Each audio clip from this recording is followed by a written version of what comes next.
Malta, officially known as Republic of Malta and its former name Melita, is an island country in the Mediterranean Sea in southern Europe. It's one of the smallest countries in the world, but also among the most densely populated ones. The country has been ruled by Phoenicians and Carthaginians, Romans, Greeks, Arabs, Normans, Argonesian, Knights of St. John, French, and British. Most of these foreign influences have left some sort of mark on the country's ancient culture. Following 150 years as a British colony, Malta gained state independence in 1964, became a republic in 1974, and later part of the European Union in 2004. It was suggested that once Malta was a part of the Italian peninsula but later separated from it. Moreover, today it consists of 7 islands. Only the 2 larger islands, Gozo and Malta, are regularly inhabited, while the 3rd largest one, Comino, has only 1 luxury vacation resort and the other 3 are completely inhabited. Also, a major factor for one's trip planning is the weather. When it comes to Malta, seasonality is not a thing one should worry about because the weather in the country is pleasant throughout the year. The country has a rich history and breathtaking views, but among tourists it's one of the most poorly explored countries. As Malta is a relatively small country, our 5-day trip consists of visiting a different region each day throughout the whole of Malta. On the first day in Malta, we are going to travel in the southern region.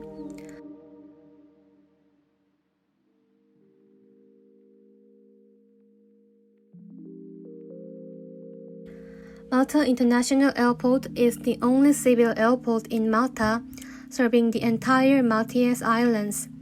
It is 8 kilometers from the capital Valletta. Visitors can apply for 24/7 shuttle bus on the website in advance. The car rental service here is also very convenient. Tourists will need to provide a national driving license and a valid passport. There is a dedicated parking lot for rented cars where you can pick up and return the car. Another great option for commuting to and from Malta International Airport and other parts of the island by public transport. There are 4 bus routes between the airport and several villages around Malta and Gozo. On these routes, there is additional space for luggage and passengers to take air-conditioned buses. Our travel guide will start with exploring the southern region because this is the section closest to the only civil airport. Compared with other regions, the southern part of Malta is not well developed in business, and tourism is one of the main sources of local economic development. Due to the underdevelopment of commerce, large hotels are rarely found here. The average room rate of hotels here is around 100,000 won. The first place to go is Blue Grotto. The Blue Grotto is a cave on the south coast of Malta. It is an amazing natural phenomenon on the planet where we live. It is also called a vertical cave or an underwater cavern. As the angle of sunlight changes, the seawater in the blue cave will show different colors. They are named for their strong blue, and the light blue around the edges contrasts sharply with the strong dark blue in the middle based on their depths. Blue Grotto is now a very popular attraction in the southern region of Malta, as well as a diving and rock climbing destination. Most of the blue caves here are caused by the karst process. Anyone lucky enough to dive or snorkel in it will be amazed by its beauty, the clarity of the water, and its perfect shape. There is a direct bus route to this attraction. Tourists can get off at the Panorama station to go to the observation deck, then walk to the beach according to the mobile phone app, and take a boat to enter the Blue Cave. We recommend that tourists come here in the morning to enjoy the beautiful scenery. Due to the light, the seawater is turquoise blue in the morning and noon, and you can clearly see many jellyfish and other marine life in the seawater. In the evening, the sea will turn dark blue. On 12 o'clock in the afternoon is when Blue Grotto is most beautiful. Visitors can slowly visit the stone caves one by one in the afternoon. In fact, the water inside the blue caves is very deep because the water quality is very clean, so it looks very shallow. The second place is Hajar Im. Hajar Im is a group of prehistoric temples on the island of Malta, built earlier than 5,000 years ago. It is rated as a World Cultural Heritage by UNESCO and is older than the pyramids in Egypt. Legend has it that Hajar Im means big stone because there is a big stone like a chimney in the temple. There are many doors in the temple, all of which are made of completed large stones. One of the characteristics of Hajar Im is that there are some small altars made of carved stones.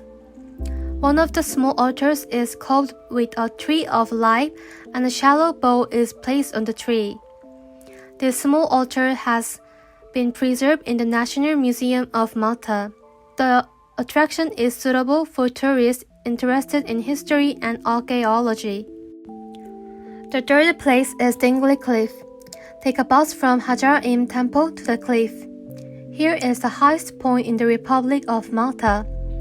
Strolling along the cliff to enjoy spectacular sea views is a great place to watch the sunset. To the north of Blue Grotto is the Dingley Cliff, which is a long stretch of cliff that stretches in a meandering length of about 5 kilometers and is about 250 meters above sea level. Dingley Cliff is named after a British knight who lived here in the 16th century. It is the highest point of the Maltese island, about 253 meters. You can go to the direction of the observatory to see the panorama, which is a good photo spot. From Blue Grotto to Dingley Cliff, you can take bus number 201. If tourists want to experience the fun of climbing, they can get off the bus 2 stops in advance, and if they just want to watch the scenery and take pictures, get off at Cliff Station. It is worth mentioning that the Dingley Cliff scenic photo is an open spot, so you must pay special attention to the safety when driving. Second day in Malta, we're gonna travel southeastern region. First attractive spot to visit is St. Peter's Pool. St. Peter's Pool is one of the most beautiful and stunning natural pools in Malta. St. Peter's Pool is popular with the locals, especially for those living in nearby villages and with tourists, swimmers, divers, and snorkelers. Due to its remote location and bad road sledding, it rarely suffers overcrowding. So you can find a spot just for yourself at all times. There is parking on top of the cliff, but the road leading there is very bad, so parking by the main roads is recommended. Second place to visit is Marsaslok Open Market. The way to go from St. Peter's Pool to Marsaslok Open Market, there are 3 ways. It takes 8 minutes by car and 27 minutes by subway and takes 30 minutes by foot. The market usually opens at 8:30 a.m., so around 10 a.m., most of the seafood is sold. You should go as early as possible. And if you don't have a kitchen because you're staying in a hotel, you can always sample the catch by having an affordable lunch at one of the many restaurants along the bay. Third place to visit is Marsaslok.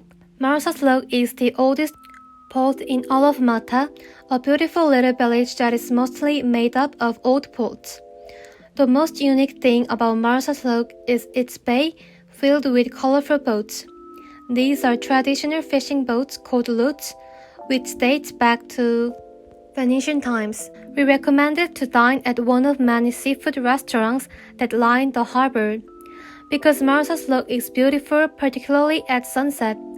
The last spot of second day is Fort St. Lucian. The knights built a massive fort of St. Lucian to protect the bay from Turkish attacks.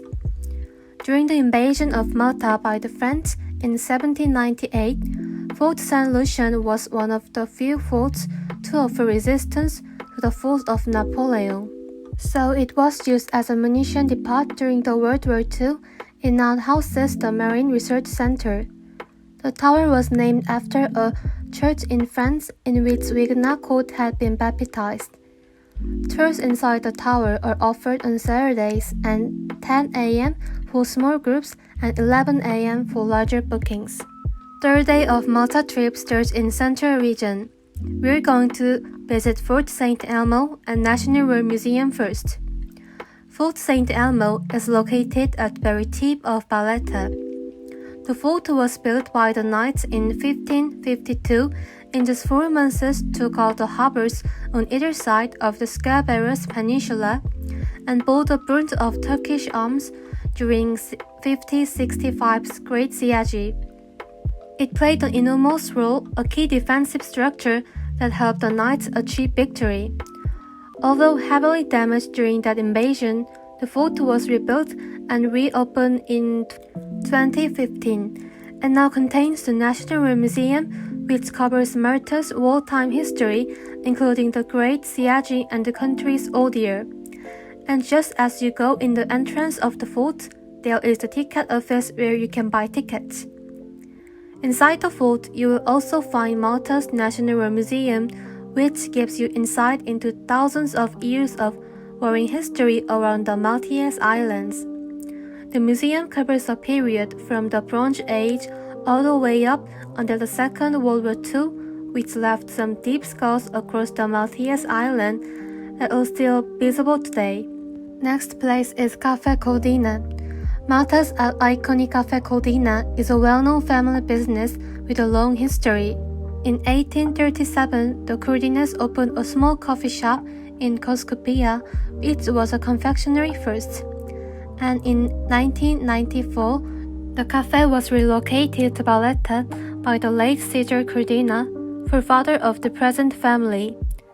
The cafe is now located in a beautiful palazzo in the bustling streets of Valletta with an exquisite interior, and it is a hotspot for tourists. Over the years, Caesar Cordina enlarged the coffee shop to include a restaurant, tea room, and so on. Cafe Cordina has been produced its own handmade traditional sweets and pastries in-house and also has a line of garment products. Third place is St. John's Co Cathedral. The impressive St. John's Co Cathedral, drawing visitors to Valletta, is a Roman Catholic cathedral dedicated to St. John the Baptist. It was built between 1572 and 1577 and designed by the Maltese architect Girolamo Casal, who designed several of the more prominent buildings in Valletta. Its design is considered to be one of the finest examples of Baroque in all of Europe. It also holds impressive Baroque frescoes, ornate marble floors, three-dimensional statues, carved stone walls, and breathtaking beltrated ceilings decorated by the well-known Italian Baroque artist Mattia Preti. It is located in the center of Valletta. It takes at least 2 hours to see all that there inside the cathedral. Next place is Grand Master Palace Courtyard. Grand Master Palace Courtyard stands in the heart of the World Heritage City of Valletta. It was one of the first buildings in Valletta, where the Knights of St. John have officially moved after Bordeaux in March 1571. It was built between 16th and 18th centuries, and it was built by the Knights of the Order of St. John who ruled Malta and was also known as the Palace of the Ruler. It is the seat of the office of the President of Malta today and all open to public. The site includes also the Palace Armory, a series of halls that hold a collection of breathtaking medieval artifacts related to the time or war that shaped the history of the islands and the Mediterranean. Last spot is Upper Baccarat Gardens. If you're looking for the most magnificent views, do not miss this place. Upper Baccarat Gardens offer a panoramic view of the Grand Harbour, right in front of you, overlooking the Mediterranean Sea and the famous three cities. Also, you can take a break here, watching the beautiful sunset while enjoying drinks, pastries, ice cream, and several others. Because inside the garden there is the kiosk. The garden is situated in the middle of the city, not very far from Valletta bus hub. The Upper Bakra Gardens are open daily from 7 a.m. to 10 p.m. and all freely accessible to the public. The northern region of Malta is the most famous one among tourists. It offers beautiful view of the countryside along with view of the Mediterranean Sea. The full day of the trip takes us to the side of the country, which offers most of its natural beauty. The day starts with a visit to the Magistral Nature and History Park in the morning, where we can enjoy a breeze of fresh air and an abundance of natural views. It is situated on the coastline where we can get a view of the beautiful sea. Also, the park's flora and fauna consists of beautiful wild plants such as Barbary nut iris, orchids, myrtle, golden samphire, and others. Lucky visitors might get a look at weasels, painted frogs, and the several species of birds that nest in the area. In the park, there is also a heritage to testify to the ancient population who lived there. The most important features is Eternita Scienta, a watchtower erected by the knights built in the late 19th century. A very popular attraction, but also one that we cannot allow ourselves to miss is Popeye Village. Yes, the very same from the cartoon and the movie starring Robin Williams playing Popeye. The construction of it began in 1979 and was wrapped in 7 months. It is a purpose-built film set village that has been converted into a small attraction park. Visitors will get the chance to meet characters from the show, such as Popeye and Olive Oil, and also explore some of the houses equipped with props from the film's production. If the weather permits, there will also be a boat trip to allow us to take beautiful pictures of Anchor Bay and the village. Separating from the tourist spot, we return to the rural experience by visiting the small town of Magol with population of only 3,629 people. The town is filled with rich farmland and vineyards worth visiting. In the small town, we also have the chance to visit the UNESCO World Heritage Site of Skobra and Tal Hargat temples for a window into the lives of the first settlers on the Maltese Islands. Next spot on our list is the city of Mosta, and more specifically, one of the hidden gems of Malta. The sanctuary Basilica of the Assumption of Our Lady, commonly known as Rotunda of Mosta or Mosta Dome, a Roman Catholic parish church. It was built between 1833 and 1869 on the site of an earlier Renaissance church. It is Malta's most famous church, and it narrowly avoided being destroyed during World War II as a German bomb pierced the dome but never exploded, and 2 other bounced off the dome and landed in the square without exploding earlier. This even became known as a miracle, and today a replica of the bomb can be found inside the church. The last stop for the day is Comino Island, which is a very small island situated between Malta and Gozo. The island provides camping spots and hiking areas. The name actually comes from the herb cumin that grows on the island, and Comino is actually thick with other herbs and flowers, as the entire island is classified as a wildlife sanctuary. A short stop will be the Blue Lagoon on the island to enjoy the view of the crystal blue waters, but as it's crowded with tourists, it is not on our main interest. Main focus of visiting the island we put on our accommodation for the night, a camping spot where we get the chance to enjoy campfire and a cozy atmosphere in the middle of nature, but still being surrounded by others, what makes the experience more enjoyable. You're going to spend the last day in Gozo Island. Gozo is an island of Malta located in the northwest of Malta Island. The island of Gozo is nicknamed the Island of Calypso. Calypso is the goddess of the sea in Greek mythology. The mountain roads on the island are like waving and farmland is everywhere. The view is very broad. Unlike the main island of Malta, there are no overwhelming buildings everywhere. It takes about 20 minutes by boat from the main island of Malta to Gozo Island. Tourists can book a shuttle bus at the hotel and be sent directly to the pier. Then tourists will take a ferry from here to Gozo.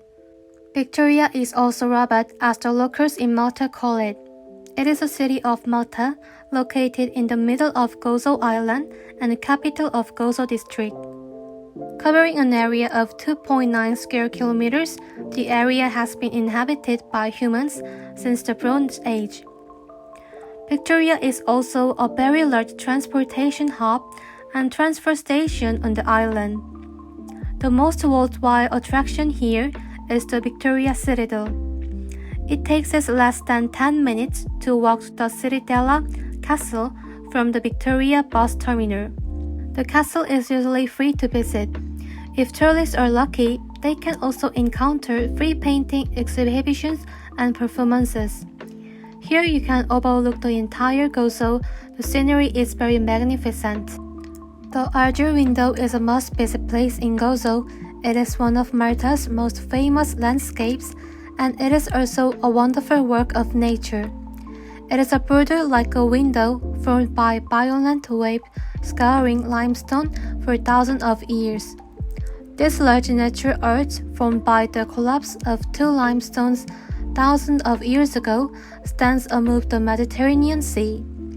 The beauty of Arger Window is not only due to its naturally formed rock arches, but the sea near it is also extremely clear, and the corals on the seabed can still be vaguely seen at a depth of more than 10 meters. This is a mecca for all diving enthusiasts. Arger Window cruises are also very cheap to rent. It is €4 per person. It would be a pity to miss it. Daenerys' wedding in the first season of Game of Thrones was filmed here. Unfortunately, in March 2017, the attraction collapsed on the morning of the 8th due to huge waves caused by strong winds over the past few days. This splendid attraction is damaged forever.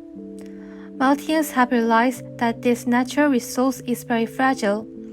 In order to protect it, people have been prohibited from climbing and protective measures have been inserted on site.